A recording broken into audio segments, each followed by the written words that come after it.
ओम श्री गुरवे नमः। धर्मानुरागी भाइयों बहनों, आप सब लोगों का इस कार्यक्रम में हार्दिक स्वागत अभिनंदन है। आइए कुछ ज्ञान की चर्चा करें। उससे पहले हम गुरु वंदना करते हैं। पहले गुरु का ध्यान करना चाहिए। ओम गुरुर्ब्रह्मा गुरुर्विष्णु गुरुरेव महेश्वर गुरुरेव परब्रह्म तस्मै श्री गुरवे नमः। अखंड मंडलाकारं व्याप्तं येन चराचरं तत्पदं दर्शितं येन तस्मै श्री गुरवे नमः। मातृवत् लालयित्री च पितृवत् मार्गदर्शिका नमो अस्तु गुरुसत्ताय श्रद्धा प्रज्ञायुता चया। ओम श्री गुरवे नमः। भगवान श्री कृष्ण जी का ध्यान करें। ओम वसुदेव सुतं देवं कंस चाणूरमर्दनं देवकी परमानंदं कृष्णं वंदे जगद्गुरुम्। ओम श्री कृष्णाय नमः। इसके बाद हम सद्बुद्धि के लिए परमात्मा से प्रार्थना करें। हे परमात्मा, हमें सद्बुद्धि प्रदान करें। उसके लिए हम ये भी कह सकते हैं, हे विश्व के स्वामी प्रकाश रूप परमात्मा, हमारी बुद्धि को सन्मार्ग की ओर प्रेरित करें। ये प्रार्थना करने से परमात्मा हमको सन्मार्ग पर चलने की प्रेरणा देता है। हमारे हृदय के अंदर सन्मार्ग के लिए एक रास्ता दिखाता है, और जब हमें नहीं करते हैं तो फिर कुमार्ग पर चलने लगते हैं। हमारे हृदय के अंदर दो प्रकार के देवता होते हैं। एक होते हैं देवता, एक होता है दैत्य, राक्षसी वृत्ति। तो जब हम देवता का ध्यान नहीं करेंगे तो दैत्य बढ़ जाता है। जैसे हमारे खेत में गेहूं बोया गया है तो खरपतवार भी जम जाता है। अब खरपतवार को अगर न निकाई कराई जाए तो फिर खरपतवार उसको होने नहीं देता, गेहूं को नहीं होने देगा, सब खरपतवार ही हो जाएगा। तो इसलिए गेहूं को पैदा करने के लिए हम उसकी निराई करते रहते हैं।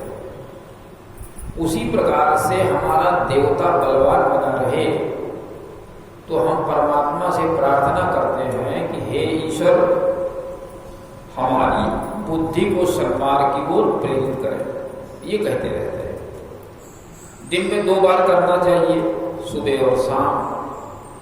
चाहे हम हिंदी में कहें, हे विश्व के स्वामी प्रकाश रूप परमात्मा, हमारी बुद्धि को सन्मार्ग की ओर प्रेरित करें, या संस्कृत में मंत्र के रूप में कहें तो वो ये होता है, ओम भूर्भुवः स्वः तत्सवितुर्वरेण्यं भर्गो देवस्य धीमहि धियो यो नः प्रचोदयात्। ये हमारा संस्कृत में है। इसके बाद हम स्वस्थ रहें तो स्वस्थ रहने के लिए सबसे पहले हमें प्राणायाम करना पड़ता है। कुछ दवाएं ऐसी हैं जिनका हम प्रयोग करते रहें। दवाओं का हमें प्रयोग करना चाहिए। बूढ़ा जब आदमी हो जाता है तो उसके लिए इस प्रकार से व्यवस्था को चलानी पड़ती है। हम त्र्यंबकम जी से प्रार्थना भी करें कि हे परमात्मा हमें स्वस्थ रखें, तो इसके लिए एक मंत्र भी ऋषियों ने बनाया है, उसको कहते हैं महामृत्युंजय मंत्र। वो ये इस प्रकार से है, ओम, आप लोग कहें ओम त्र्यंबकम यजामहि सुगंधिम पुष्टिवर्धनम उर्वारुकमिव बंधनान् मृत्योर्मुक्षीयमामृतात्। बोले त्र्यंबकम भगवान की जय। आइए कुछ ज्ञान की चर्चा करें। तो ज्ञान की चर्चा में हम सब लोग पूजा पाठ किया करते हैं। कोई शिव जी को पूजन कर रहा है, कोई हनुमान जी को पूजन कर रहा है, कोई राम जी की पूजा कर रहा है, कोई गायत्री की पूजा कर रहा है, कोई कुछ कुछ तरह तरह से लोग किया करते हैं।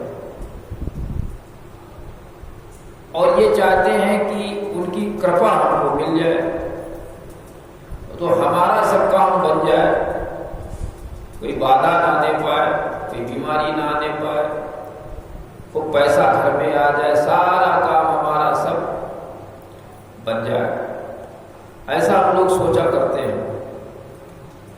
लेकिन हम देखते हैं ये कुछ हो नहीं पाता। सोचा करते हैं और पूछा करते इधर उधर है कैसे ठीक होगा, तो लोग अपने मन की बात बताया करते हैं कि ऐसे करो वैसे करो, ये पूजा करो वो पूजा करो, वैसा ही करते रहते हैं। लेकिन तुलसीदास जी क्या कहते हैं? तुलसीदास जी कहते हैं कि अगर भगवान की कृपा पानी है तो उनके गुणों को सुनो, उनको मन में गुनगुनाओ और उनको जीवन में उतारो। क्या कहते हैं? यही कलिकाल साधन दूजा, योग यज्ञ जप तप व्रत पूजा। योग यज्ञ जप हम खूब जप किया करते बैठे बैठे, लेकिन तुलसीदास जी कहते हैं इससे कोई लाभ होने वाला नहीं।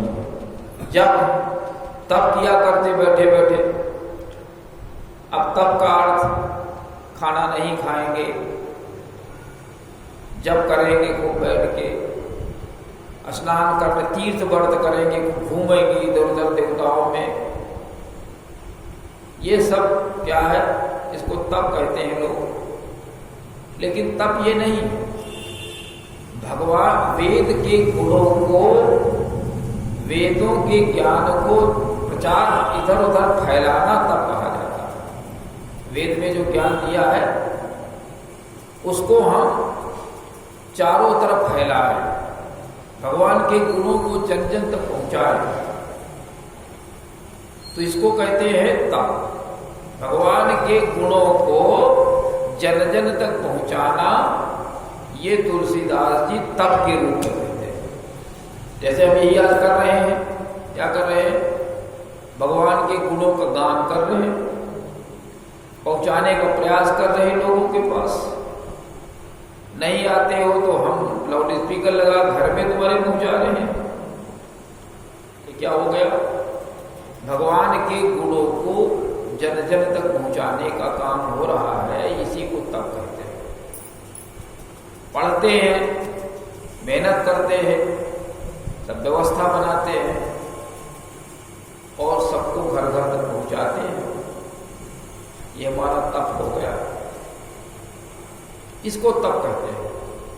लेकिन दूसरे लोग समझते हैं कि कहीं इस सरोवर में चले जाओ, कहीं उस नदी में, कहीं उस तीर्थ में चले जाओ, वहां घूमो, ये तप है। तुलसीदास जी इसके लिए मना करते हैं, ये तप नहीं है।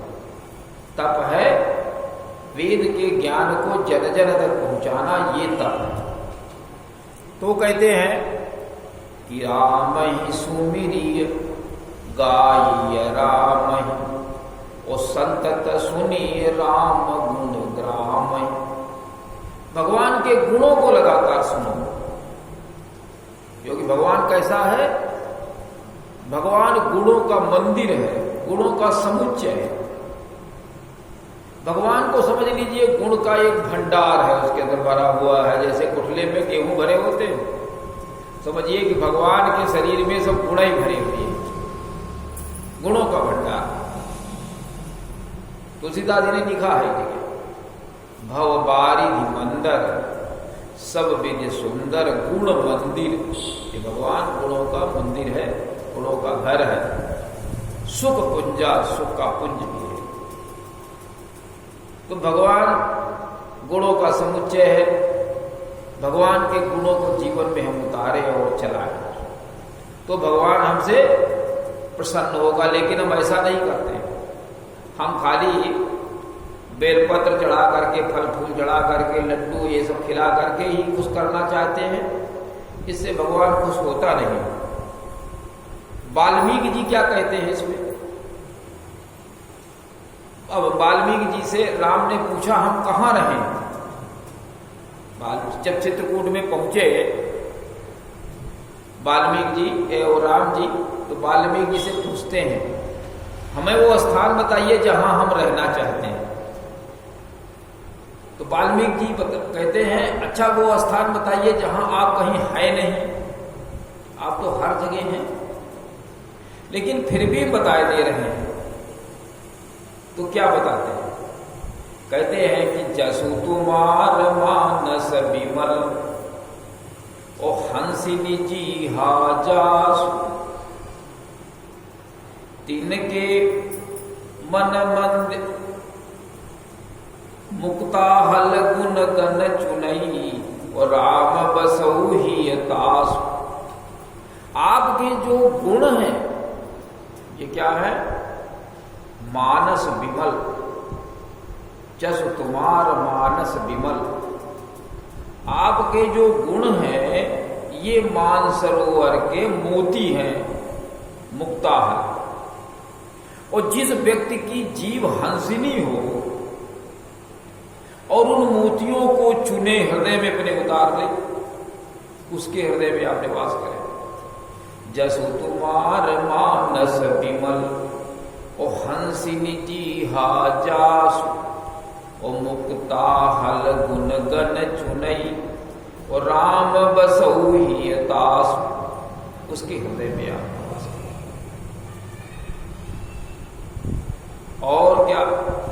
शीस नवय सुर गुर तुझ देखी ओ प्रीति सहित करी विनय विषेखी। जो गुरु विप्र और देवताओं को दो देख करके शरण वाले, ऐसी सनवई सुर गुर द्विज देखी और प्रीति सहित करी विनय, और उनके प्रीति करके उनके साथ में बड़े प्रेम व्यवहार से, विनय के साथ में उनके साथ में बातचीत करें। और फिर क्या करें? मंत्रराज नीति जपहि तुम्हारा। यहां लोग मंत्रराज को राम राम कहते हैं, लेकिन तुलसीदास जी कहते नहीं, मंत्रराज जो राम का मंत्र था वो मंत्रराज है। राम का भी तो एक मंत्र था। मंत्रराज नीति जपहि तुम्हारा, जो तुम्हारा मंत्र था वो जपे, उसको क्या कहते हैं? मंत्रराज कहते हैं। मंत्रराज नीति जपहि तुम्हारा ओ पूजहि तुम्हि सहित परिवारा। और सारा परिवार उसी मंत्र की ही पूजा करे जो राम जी का मंत्र था। और राम जी का मंत्र क्या था? राम जी का मंत्र था असुर मारि था पहि सुरन और राखहि निज श्रुति से और जग विस्तार है विशद जसु राम जन्म कर हेतु। ये राम का मंत्र था।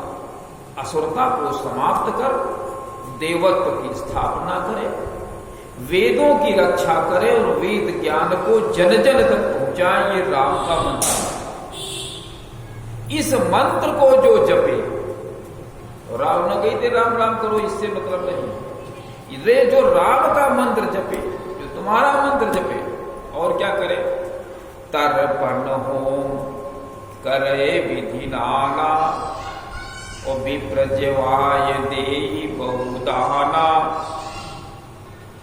तर्पण करे, होम करे, तर्पण कोई करते ही नहीं, माता पिता मर गए उनका तर्पण भी नहीं होता, तर्पण करे, होम करे, नाना प्रकार से यज्ञ करे, और विप्रों को जवा करके दान दे। जो वेद पाठी हैं, पुरुषार्थी परमार्थी, जो विप्र के रूप में है। क्यों? क्योंकि विप्र ही धर्म की स्थापना करते हैं भगवान। तर्पण होम करे विधि नाना, विप्रजमाय देहि बहुदाना, तुमते अधिक गुरु कीजिए जानी। तुमसे अधिक जो गुरु को माने अपने, और सकल भाय सेवै सनमानी, और सारे भावों से सेवा करे, उनका सम्मान करे, और सब कर मांगे एक फल, राम चरण रति हो, इनके मन मंदिर बसो, सिय रघुनंदन दो। उसके मन में निवास करिए, उसके हृदय में निवास करिए। जो ये मांगे कि हम भगवान का काम करेंगे, कौन? वही मंत्रराज जो हम जपेंगे, मंत्रराज के अनुसार चलेंगे। कौन सा? असुर मारि था पहि सुरन, और राखहि निज श्रुति से, और जग विस्तार ही विशद जसु राम जन। ये राम का मंत्र था, ये मंत्र राज है, ये गायत्री मंत्र से भी बड़ा। गायत्री मंत्र से तो हम ब्रह्म की उपासना करते हैं, तो प्रार्थना है गायत्री मंत्र, लेकिन ये मंत्र राज है, सारे मंत्रों का राज ही है। पार्वती जी भी यही कहती है शिव जी से कि भगवान के गुणों का बखान कर। क्या कहती है पार्वती जी कि बरनौ रघुबर विमल जसु। भगवान के गुणों को आप कहिए, और श्रुति सिद्धांत निचोरी, वेदों के सिद्धांत जो हैं उनको निचोड़ करके आप भगवान के गुणों को कहें। पार्वती जी भी यही करती हैं, कहती भगवान के गुणों को कहिए। और शिव जी क्या कहते हैं? शिव जी कहते हैं कि जो भगवान के गुणों का गान नहीं करता है, उसकी जीभ मेढक के समान है, टर टर टर खाली किया करता है, और उसके पास कुछ नहीं है, वो मेढक के समान जीव है।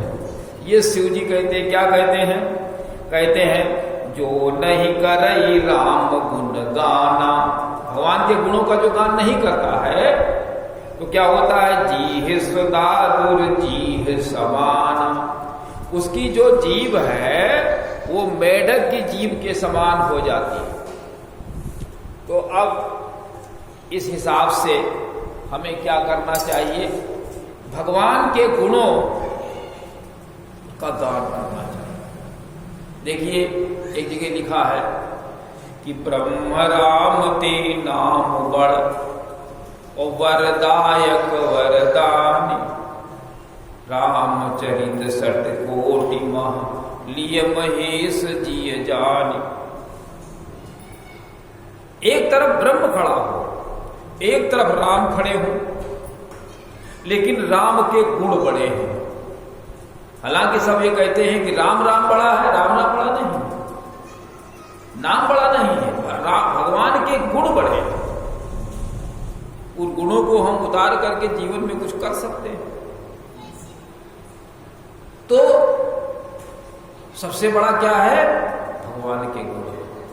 रामचरित, राम के करोड़ों गुणों में, करोड़ों चरित्र में शिव जी ने इन भगवान के गुणों को ही चुना। दूसरा क्या कहते हैं कि जगमंगल गुण ग्राम राम के, तानि मुकुति धन धर्म धाम के। सब कुछ धन धर्म धर्म सब कुछ जो है भगवान के गुणों से